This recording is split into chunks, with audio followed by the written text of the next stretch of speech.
welcome to the channel. So in today's video, you're gonna see me do a 5K time trial. I ran this time trial yesterday, Sunday, March 7th, and so I'm recording this today.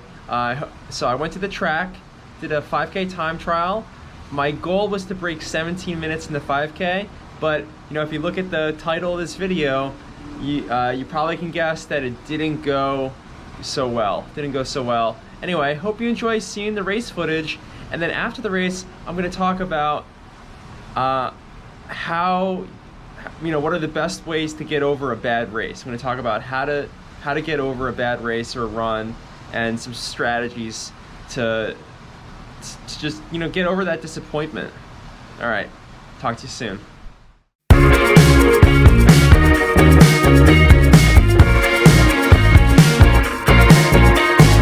You just seem to have one single thing in mind.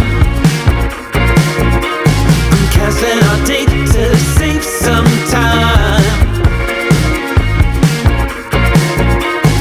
So on the edge of life, losing perception of time.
Let's talk about how to get over a bad race.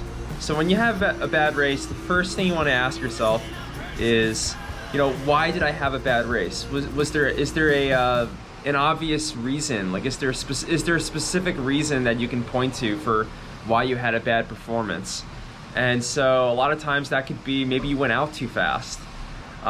Maybe your nutrition wasn't so good on the day of the race. Maybe you wore a new pair of shoes you never wore before and they just didn't work out for you. Like, you want to first like ask yourself, is there any specific reasons? Because that way you can treat it as a learning experience and make those corrections that are going to allow you to have a better performance in the future. Now, so a lot of times there is a specific reason that you can clearly point to, but a lot of times there isn't. Like, for example, for me, on yesterday's time trial, I don't really know like why it didn't go so well.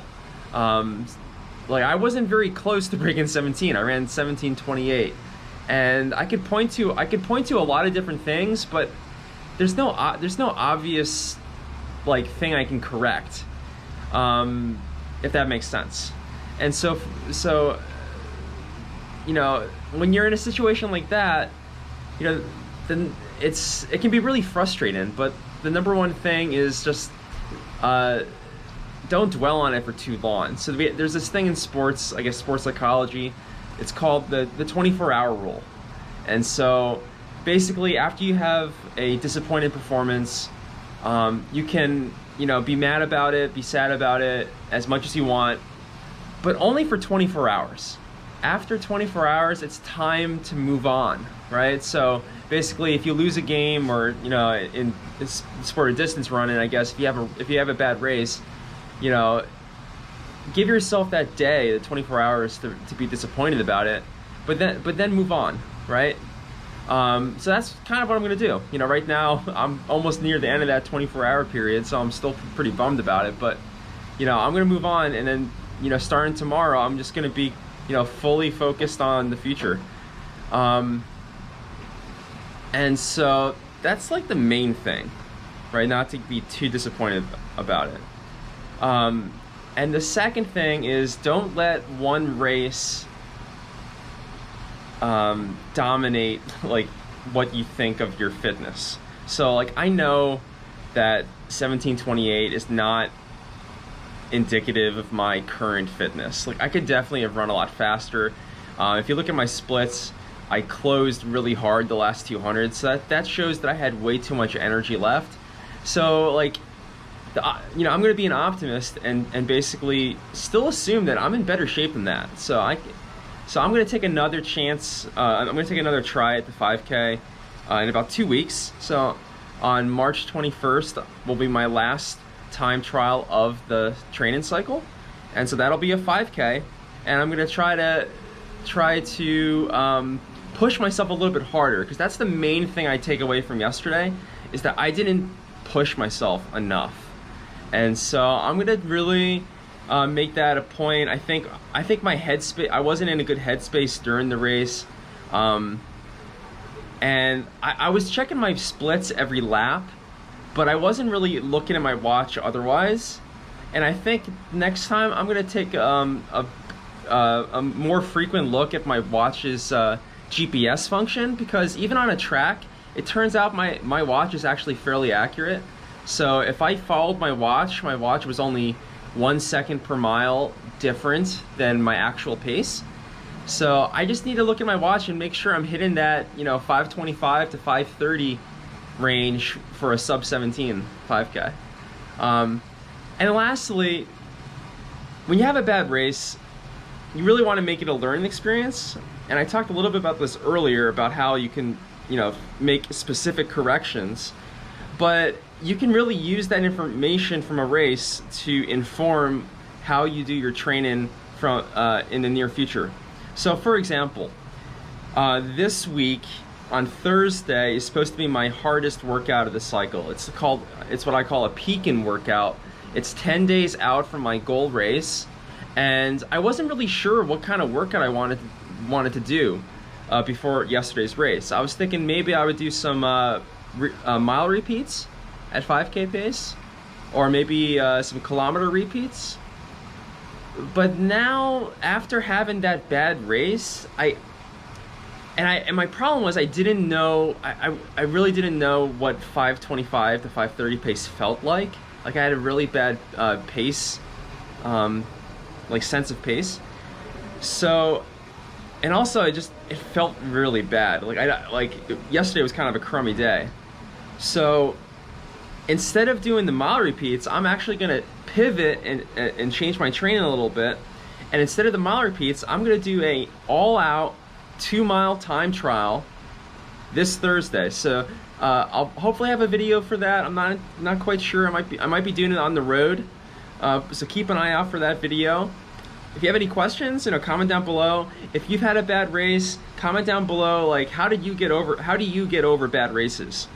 And lastly, if you like these videos, make sure to hit the like button and subscribe if you haven't already, so you don't miss out on any of our future workouts. Run energized.